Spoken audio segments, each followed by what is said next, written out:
नमस्कार विद्यार्थी मित्रांनो, मी सुवर्णा राजपूत माझ्या सहज शिकूया मराठी या यूट्यूब चॅनलवर आपल्या सर्वांचं स्वागत करत आहे. आज आपण शिकणार आहोत इयत्ता 7वी मराठी सुलभ भारती या पाठ्यपुस्तकातील गोपाळचे शौर्य हा पाठ आपण शिकलेले आहोत. गोपालचे शौर्य ये लेसन हमने पढ़ा है, उसका स्वाध्याय आज हम लोग सॉल्व करेंगे. हे गोपाळचे शौर्याचा स्वाध्याय आज आपण सोडवणार आहोत. मी नेहमी सांगते त्याप्रमाणे अपेक्षा आहे की तुम्ही हा स्वाध्याय अगोदरच सोडवलेला आहे. मी जेव्हा धडा समजवला ते पाहून आणि आता तुम्ही फक्त तुमची उत्तरं तपासणार आहात. तर तुमचा जास्त वेळ वाया न घालवता आपण सरळ जाऊया प्रश्न उत्तरांकडे. प्रश्न पहिला, खालील प्रश्नांची 1-2 वाक्यात उत्तरे लिहा. आता मी प्रश्न वाचल्यावर तुम्हाला उत्तर सांगणार आहे माझ्या भाषेमध्ये. ते नीट ऐका आणि लिहून घ्या. कर्णागड कुठे वसलेला आहे? उत्तर, नागपूर जिल्ह्यातील नरखेड तालुक्यातील मोहोदी या गावापासून 8 ते 10 किलोमीटर अंतरावर कर्णागड वसलेला आहे. पुन्हा एकदा ऐका. कर्णागड कुठे वसलेला आहे? नागपूर जिल्ह्यातील नरखेड तालुक्यातील मोहोदी या गावापासून 8 ते 10 किलोमीटर अंतरावर कर्णागड वसलेला आहे. कळलं याचं उत्तर? प्रश्न पुढचा. गाडी थांबवा असे गोपाळ का ओरडला? उत्तर, गाडी थांबवा असे गोपाळ ओरडला कारण घाटाच्या खालच्या बाजूला आग लागलेली होती व ती आग आपण विझवलीच पाहिजे, जनावरांना वाचवले पाहिजे असा विचार गोपाळच्या मनात आला होता. पुन्हा एकदा घेऊया. गाडी थांबवा असे गोपाळ का ओरडला? उत्तर, गाडी थांबवा असे गोपाळ ओरडला कारण घाटाच्या खालच्या बाजूला आग लागलेली होती व ती आग आपण विझवलीच पाहिजे, जनावरांना वाचवले पाहिजे असा विचार गोपाळच्या मनात आला होता. आहे बरोबर? आता पुढच्या प्रश्नाकडे जाऊया आपण. पुढचा प्रश्न काय आहे आपला? गोपाळने आग विझवण्यासाठी काय केले? गोपाळने आग विझवण्यासाठी काय केले? उत्तर, आग विझवण्यासाठी गोपाळने बसमधून उडी मारून नदी शेजारच्या शेतात जाऊन सुरू असलेला पाण्याचा रबरी पाईप ओढत आणून आगीच्या दिशेने पाणी फवारायला सुरुवात केली. गोपाळने आग विझवण्यासाठी काय केले? गोपाळ बसमधून उतरून नदी शेजारील शेतात जाऊन तिथून पाईप त्याने ओढत आणून ते पाणी आगीवरती मारण्याचा प्रयत्न केला. आलं लक्षात तुमच्या? आगीच्या दिशेने त्याने ओढत आणलं आणि त्याने आग विझवण्याचा प्रयत्न करायला सुरुवात केली होती. प्रश्न क्रमांक 4. आग वेळेवर विझली नसती तर कोणाचे नुकसान झाले असते? उत्तर, आग वेळेवर विझली नसती तर पशु, पक्षी व झाडाझुडपांबरोबरच काही गुराखी आणि मुले हे सुद्धा त्या आगीमध्ये जळाले असते.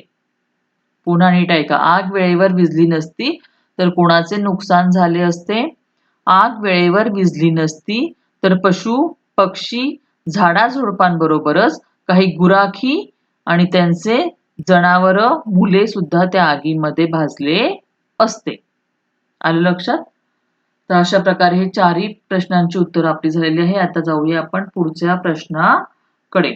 कोण कोणास म्हणाले ते सांगा. आता कोण कोणास म्हणाले हे आपण धडा वाचलेला असतो की नाही, तर धड्यामधून आठवून आपल्याला लिहायचं असतं. कोण कोणाला, म्हणजे कोण कोणाला उद्देशून काय बोलले ते आता आपण पाहूया. जर आपण धडा नीट वाचलेला असेल तर ही उत्तर आपल्याला पटकन येतील. अगर लेसन हम लोगों ने ठीक से पढ़ा होगा तो ये आंसर हमें फटाफट हम दे सकते हैं.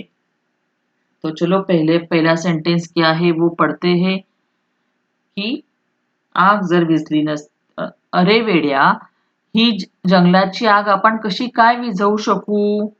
कोण म्हटलं होतं बरं असं? अरे वेड्या, ही जंगलाची आग आपण कशी काय विझवू शकू असं कोण बोललं होतं? मी तुम्हाला इथे मुद्दाम शोधून दाखवतेय कारण तुमच्या उत्तर लक्षात राहील. अरे वेड्या, ही जंगलाची आग आपण कशी विझवू शकू हे शिक्षक गोपाळला म्हणाले होते. कोण कोणाला म्हणाले होतं? तर शिक्षक गोपाळला म्हणाले होते. असं आपल्याला लिहायचं. नीट पूर्ण वाक्यात लिहायचं आपल्याला. शिक्षक गोपाळला म्हणाले. 2. माणसं असो का जनावरं त्यांना वाचवलंच पाहिजे. काय म्हणेल? माणसं असो का जनावरं त्यांना वाचवलंच पाहिजे. कोण म्हटलं होतं बरं असं? परत पाहूया आपण इकडे. इथे वाक्य होतं ना ते माणसं असो का जनावरं त्यांना वाचवलंच पाहिजे. हे बघा वाक्य. हे कोण म्हणाला? गोपाळ गुराख्याकडे पाहून म्हणाला. हे वाक्य कोणी म्हटलंय? गोपाळ गुराख्याकडे पाहून म्हणाला. आलं लक्षात? तर वाक्य क्रमांक 3. पण साहेब हे कसं शक्य आहे? मला तर हा वेडेपणाच वाटतो. कुठे आहे हे वाक्य शोधूया आपण. पण साहेब हे कसं शक्य आहे? मला तर हा वेडेपणाच वाटतो. शिक्षक त्या एका गाडीतील गृहस्थाला म्हणाले होते. शिक्षक दुसऱ्या गाडीतील गृहस्थाला म्हणाले. कोण कोणाला म्हणाले हे वाक्य? शिक्षक दुसऱ्या गाडीतील गृहस्थांना म्हणाले.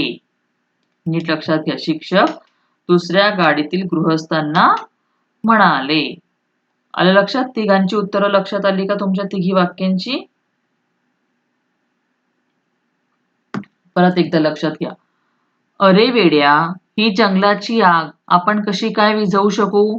शिक्षक गोपाळला म्हणाले. माणसं असो का जनावरं त्यांना वाचवलंच पाहिजे. गोपाळ गुराख्याकडे पाहून म्हणाला. पण साहेब हे कसं शक्य आहे? मला तर हा वेडेपणाच वाटतो. शिक्षक दुसऱ्या गाडीतील गृहस्थांना म्हणाले. आलं लक्षात? नीट ऐकून नीट उत्तरं लिहून घ्या. आता पुढचा प्रश्न काय आहे? गोपाळचा कोणता गुण तुम्हाला आवडला आणि का ते लिहा. आता बघा, तुमची मतं आणि माझी मतं वेगळी वेगळी असू शकतात. तुम्हाला प्रत्येक धड्यामध्ये स्वमत म्हणजे तुमच्या मतं विचारलेली आहेत. आप लोगों को हर एक लेसन में आपके खुद के जो मत है, ओपिनियन हर एक लेसन में पूछा गया है. क्यों? क्योंकि आप लोग सोचो और उसका आंसर दो. आता गोपाळचा कोणता गुण तुम्हाला आवडला? कोणाला गोपाळचं शौर्य आवडलं असेल, कोणाला त्याची चतुर्बुद्धी की पटकन त्याला शेतातला पाईप दिसला आणि त्याने सुरू केलं प्रयत्न, कोणाला त्याचं धाडस आवडलं असेल, कोणाला त्याचा निरपेक्षपणा म्हणजे की कोणती अपेक्षा न ठेवता त्याने पटकन निर्णय घेतला सगळ्यांना मदत करण्याचा. असे वेगळे वेगळे गुण त्याच्यामध्ये होते. तर त्याच्यातला कोणताही गुण आपल्याला आवडू शकतो. आता मी सांगू शकते की मला गोपाळचा शौर्यपणा हा गुण आवडला. कारण गोपाळने काय केलं? वेळेचं भान ठेवून जबाबदारीने कोणत्याही प्रकारची अपेक्षा न ठेवता आपल्या जीवाची पर्वा न करता फक्त ते जंगल आणि जंगलातील जनावरांचा जीव वाचवण्यासाठी त्याने बसमधून उतरून लगेच आग विझवण्यासाठी प्रयत्न सुरू केले. आता गोपाळचा कोणता गुण तुम्हाला आवडला असं जर विचारलं तर मी काय सांगेल की मला गोपाळचा शौर्य हा गुण आवडला. कारण गोपाळने वेळेचे भान राखून आणि समाजदारीने आपल्या जीवाची पण पर्वा न करता जंगलातील झाडं आणि जंगलातले जनावरं यांचा जीव वाचवण्यासाठी कोणत्याही प्रकारची अपेक्षा न ठेवता बसमधून उतरून लगेच त्याने आग विझवण्याचे प्रयत्न केले. आलं का तुमच्या लक्षात? अशा प्रकारे तुम्ही हे उत्तर लिहू शकतात. आता आपण जाऊया पुढच्या प्रश्नांकडे. खरं तर आपला स्वाध्याय इथेच संपलेला असतो. पण पुढचे हे जे काही व्याकरण असेल किंवा चर्चा करा हे विषय सुद्धा मी तुम्हाला शिकवत राहते. कारण की हे सुद्धा आपल्याला अभ्यासायचे असतात. हे फक्त आपल्याला नुसतं पुस्तकामध्ये शो साठी दिलेलं नाहीये. हे वाचून याच्यात जे जे सांगितलेलं आहे ते करायचं असतं. हे उपक्रमांनी तुम्हाला तुमच्यातली उपक्रमशीलता, सृजनशीलता वाढण्यासाठी मदत होते. आता बघा, नैसर्गिक आपत्ती आणि मानव निर्मित आपत्ती म्हणजे काय या विषयावर चर्चा करा. नैसर्गिक आपत्ती और मानव निर्मित आपत्ती. नैसर्गिक आपत्ती यानी क्या होती है? जो निसर्ग में से आती है, जैसे भूकंप, पूर हे निसर्गामुळे येतात. आणि मानव निर्मित म्हणजे मानवामुळे काही संकट ओढावली जातात. जसं बॉम्बस्फोट म्हणा किंवा सीमेवरती जे हल्ले होतात, ही मानव निर्मित आपत्ती. लोकांमुळे, मानवांमुळे होते ती आपत्ती म्हणजे मानव निर्मित आपत्ती. आणि नैसर्गिक आपत्ती म्हणजे निसर्गामुळे होते. भूकंप, पूर येतात नद्यांना, हे निसर्ग निर्मित.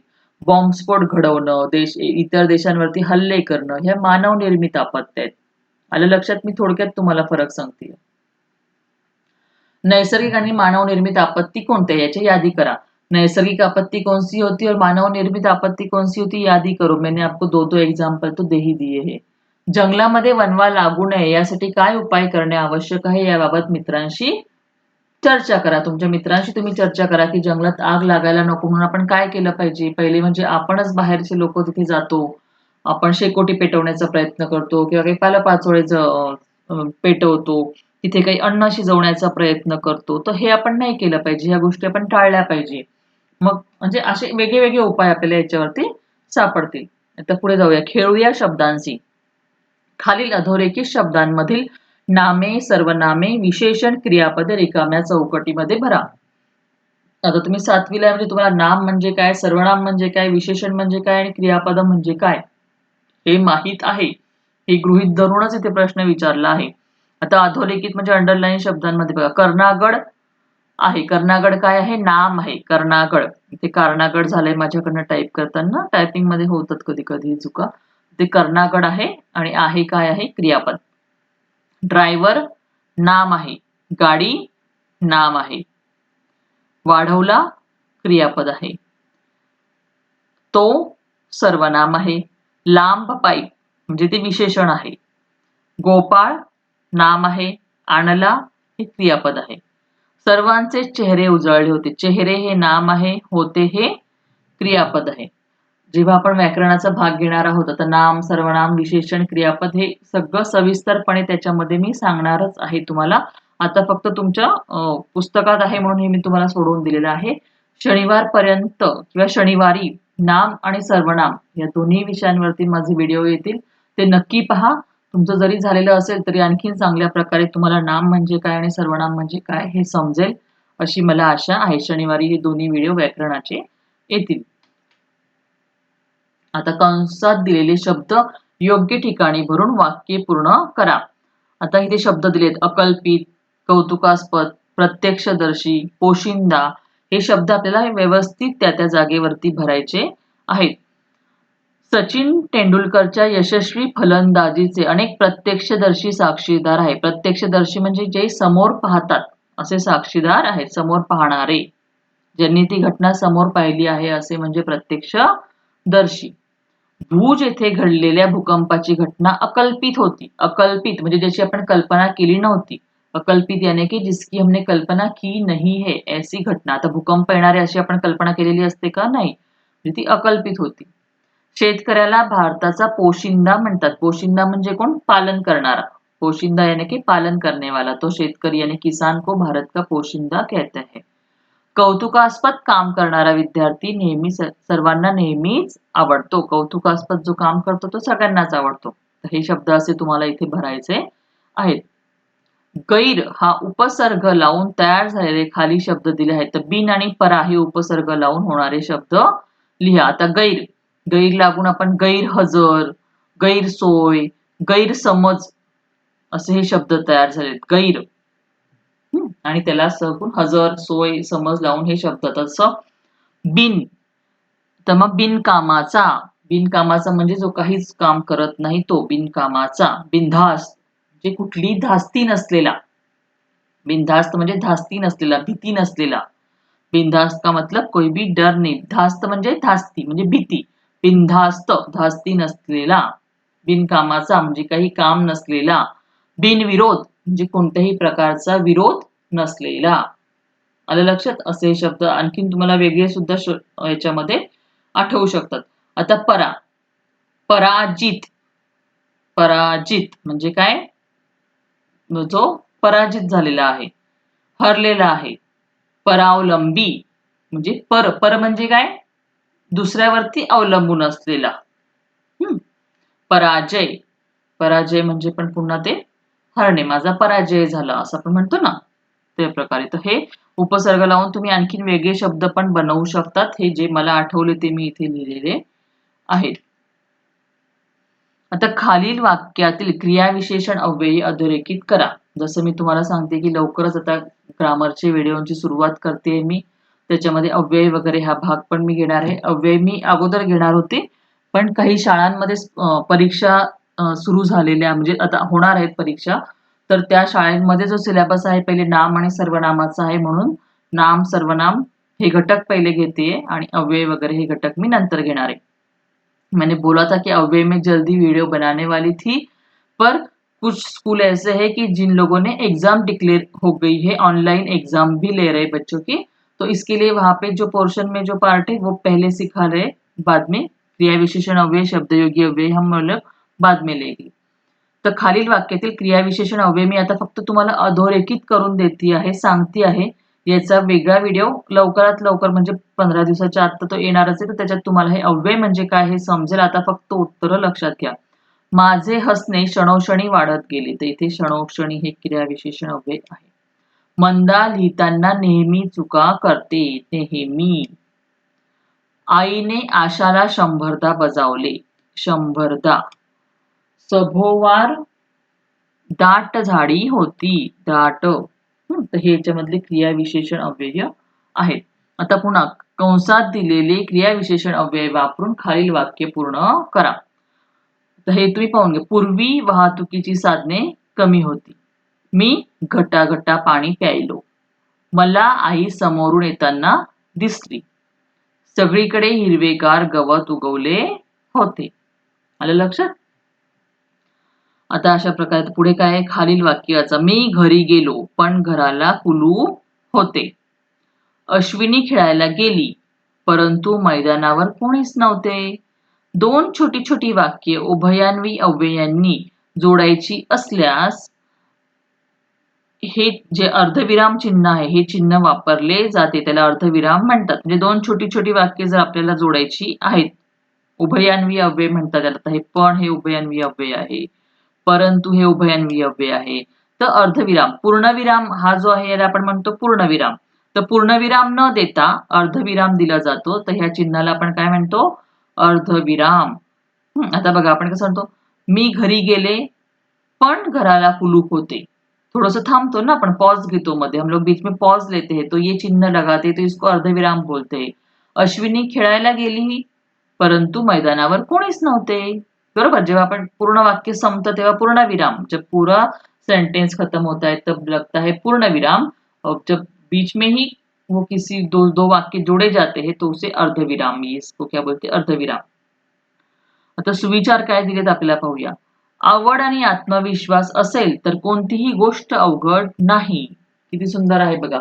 आवड आणि आत्मविश्वास जर तुमच्याकडे असेल तर कोणतीही गोष्ट तुम्हाला अवघड नाहीये. तुम्हाला कोणतेही काम करायचं असेल तर त्या गोष्टीची पहिले तुम्हाला आवड असली पाहिजे, आणि आवड असल्यावर तुमच्यामध्ये आत्मविश्वास असला पाहिजे की मी हे करू शकते, तर त्या गोष्टीत तुम्हाला यश नक्की मिळणार.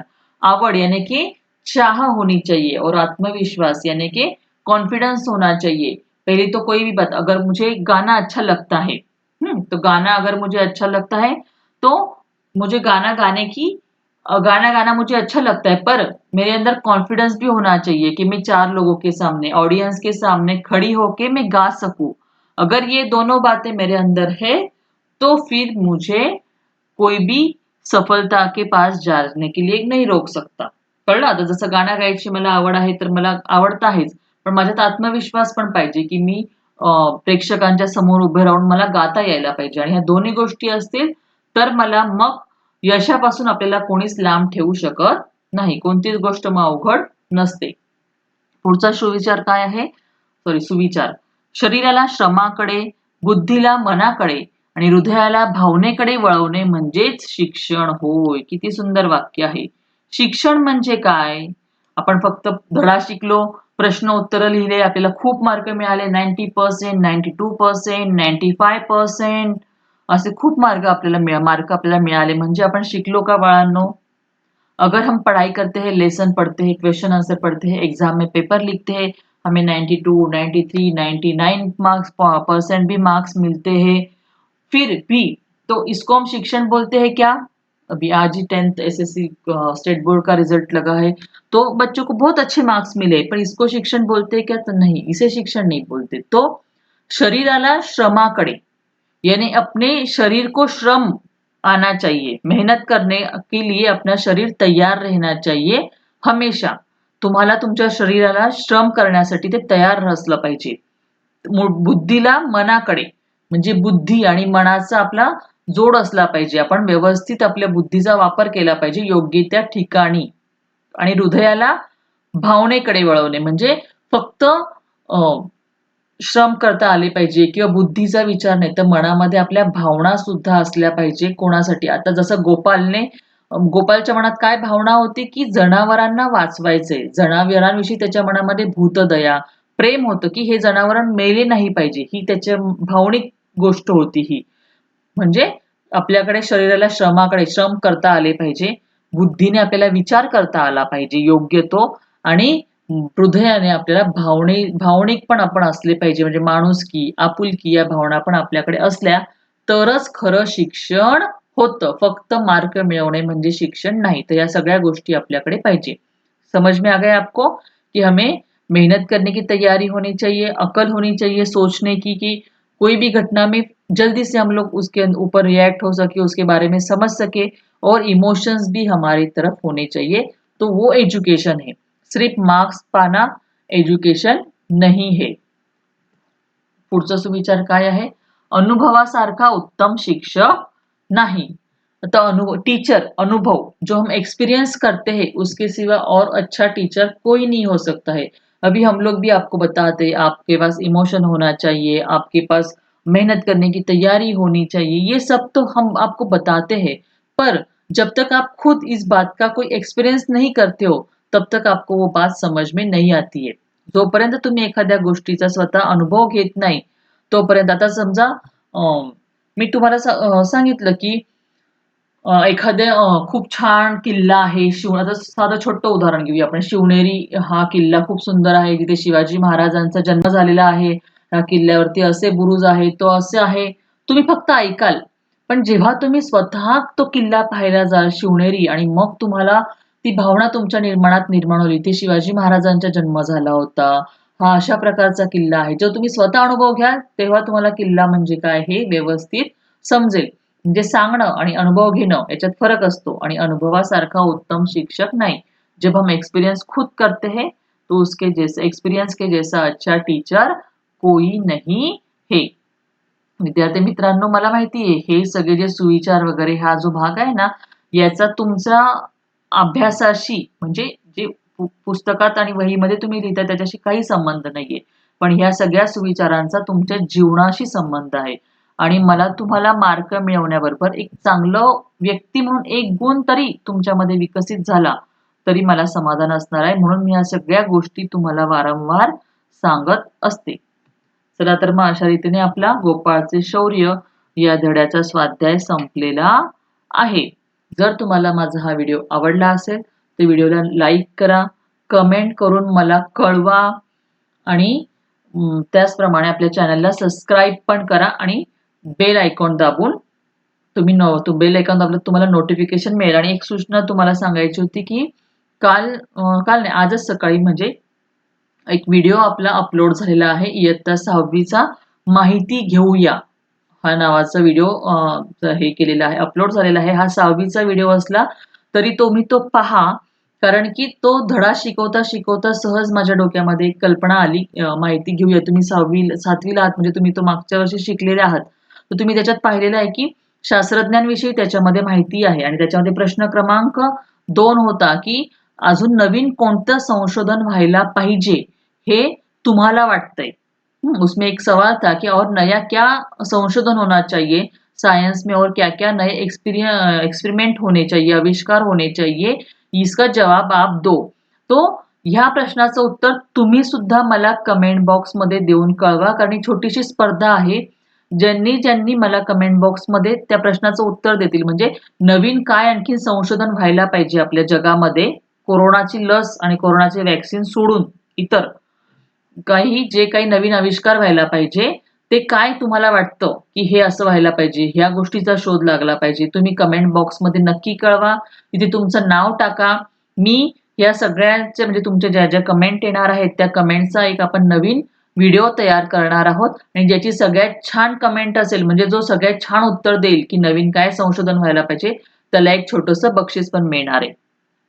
और अभी तो साइंस के बहुत सारे आविष्कार हो चुके हैं पर और भी नया क्या हम लोग आविष्कार कर सकते हैं आपको क्या कल्पना है कि ऐसा संशोधन अभी होना चाहिए तो ये आप मुझे कमेंट बॉक्स में जरूर बताएं. एक कंपटीशन है बच्चों के लिए 14 साल तक के बच्चे इसमें पार्टिसिपेट कर सकते हैं आपके सारे जो कमेंट आपने भेजे हैं, आपकी जो कल्पनाएं हैं कि इस बारे में संशोधन होना चाहिए, तो आपके नाम के साथ आपकी कल्पना जो है वो मैं एक वीडियो बनाऊंगी, उसके अंदर वो सब पढ़ के बताऊंगी, और जिसकी सबसे अच्छी कल्पना होगी उसे उसको एक छोटा सा प्राइज भी मिलेगा। तो चलो सब लोग सोचो क्या क्या संशोधन अभी होना बाकी है और क्या होना चाहिए जिससे हमारी जिंदगी और भी आसान हो सकती है। तो ये सोचो और मुझे कमेंट बॉक्स में जरूर बताना। चला तर मग आता भेटूया आपण पुढच्या व्हिडिओमध्ये. तोपर्यंत तुम्ही विचार करत राहा आणि अभ्यास करत राहा.